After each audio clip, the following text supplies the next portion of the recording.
Hello everyone. तो आज हम देखने वाले हैं एक और आईपीओ के बारे में। ये आईपीओ हमारा एक दारू बनाने वाली कंपनी के बारे में होने वाला है और ऐसी दारू बनाने वाली एक और कंपनी के बारे में मैंने आपको पहले भी बताया है, जो कि एपीटी करके कंपनी का नाम है। उसका भी आईपीओ आने वाला है जल्दी, तो वो वीडियो के बारे में मैं आपको डिस्क्रिप्शन में दे दूंगा और आई बटन में भी आपको उसको देखने को मिल जाएगा। तो चलिए बताते हैं इस कंपनी के बारे में। ये कंपनी का नाम है सुला वाइनयार्ड्स लिमिटेड। ये कंपनी जो है बेसिकली दारू वारू बनाती है। तो देखते हैं इस कंपनी के बारे में। ये इसका मतलब वाइन यार्ड्स है इनका वो उसके बारे में ये एक फोटो लगाई है हमने। तो देखते हैं कंपनी के बारे में। कंपनी जो है एक वाइन बना के उसको बेचने का काम करती है। ये 2004 में कंपनी फाउंड की गई थी, जिसका रजिस्टर्ड ऑफिस महाराष्ट्र में है, क्योंकि मुंबई में आपको पता है ज्यादा मुंबई और उस आसपास जो गोवा है यहीं पे ज्यादा दारू बिकती है। उसके बाद अगर देखें तो ये वाइन मेकर कंपनी के मामले में, वाइन बनाने के मामले में सबसे fast growing alcohol beverage company है 2021 के मुताबिक। और वहीं अगर इसकी बात करें सीएजीआर की, तो ये 13.7% है इसके सीएजीआर 2011 से लेकर 2021 तक, मतलब इस रेट से ग्रोथ कर रही है। उसके अलावा बात करें तो अपनी कैटेगरी में ये कैटेगरी लीडर है सिंस 2009 से। और इनका जो पहला सबसे वाइनयार्ड वो हुआ था, सेटअप हुआ था 1996 में हुआ था। और 2000 में इन्होंने अपना वाइन लॉन्च कर दिया था, जिसमें 3-4 के नाम दे रखे हैं इन्होंने, सॉविग्नॉन ब्लैंक, चैनिन ब्लैंक और लिजलिंग। तो ये सारे इनके कुछ स्टार्टिंग के प्रोडक्ट्स हैं। तो देखते हैं ये कंपनी का साइज वाइज क्या रहने वाला है। इस कंपनी का साइज जो है करीब 2,55,00,000 शेयर्स आएंगे, जो कि टोटल का टोटल ऑफर फॉर सेल होने वाला है। एग्जैक्ट अभी फिगर्स नहीं बताया है कंपनी ने, तो जैसे ही फिगर्स आते हैं एग्जैक्ट साइज और क्या प्राइस बैंड वगैरह रहती है तो भी हम आपको बताएंगे।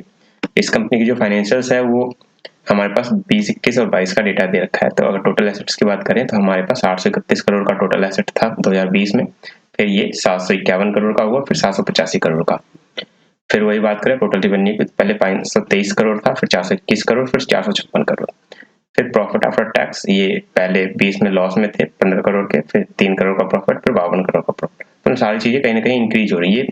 अगर आप 21 का फिगर देखोगे तो थोड़ा सा कम इसलिए क्योंकि उस समय कोरोना वाले सीन में थोड़ा सा इम्पैक्ट पड़ा, लॉकडाउन में बहुत सारी चीजें बंद थी। तो इस चक्कर में फिर ये दोबारा से रिकवर कर चुके हैं 2022 में, अगर देखें तो आप पहले के फिगर्स के मुकाबले में।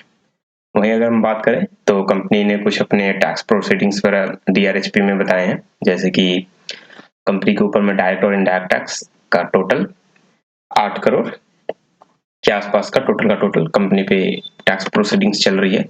जो आप कह सकते हो कि जैसे केस वेस चल रहा होता है तो उसमें मामले फंसे होते हैं, तो उसके हिसाब से ये 8 करोड़ का है। वहीं अगर मैं बात करूं तो जो आउटस्टैंडिंग ड्यूज हैं जो क्रेडिटर्स को पे करने हैं वो करीब करीब 67 करोड़ का है, जो कि इन्होंने अभी पे करने हैं अपने क्रेडिटर्स को।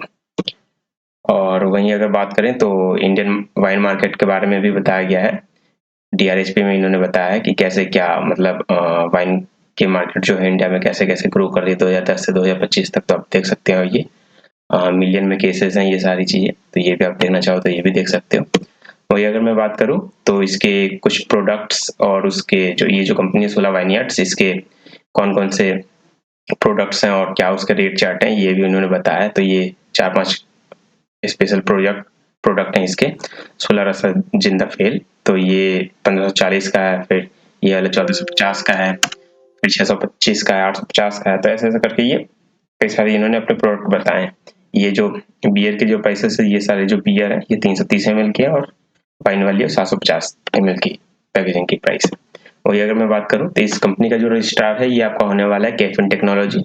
और आपको शायद पता हो केफिन टेक्नोलॉजी का भी आईपीओ बहुत जल्दी आने वाला है, तो इसलिए मैं इन सारे कंपनीज का भी नाम बताता हूँ कि कौन इसके रजिस्ट्रार हैं और कौन इसके बैंकर्स हैं, ये सारी चीजें, ताकि आप उसमें भी इन्वेस्ट कर पाओ। जितनी ज्यादा उनके पास में काम आएंगे उतनी ज्यादा उनके शेयर प्राइस पे भी इम्पैक्ट पड़ेगा। वही अगर मैं मैनेजर्स की बात करूं, उनके बैंकर्स की इस कंपनी के लिए आईपीओ में कौन कौन से बैंकर्स होने वाले हैं, तो सबसे पहले कोटक इन्वेस्टमेंट बैंकिंग, फिर सीएलसीए एक होने वाला है, और फिर एक आईआईएफएल सिक्योरिटीज होने वाला है। वही तो जैसे ही इस कंपनी के बारे में प्राइस बैंड फाइनल और डेट्स अनाउंस होते हैं तो मैं आपको वैसे तुरंत एक वीडियो बना दूंगा। तब तक के लिए थैंक यू सो मच।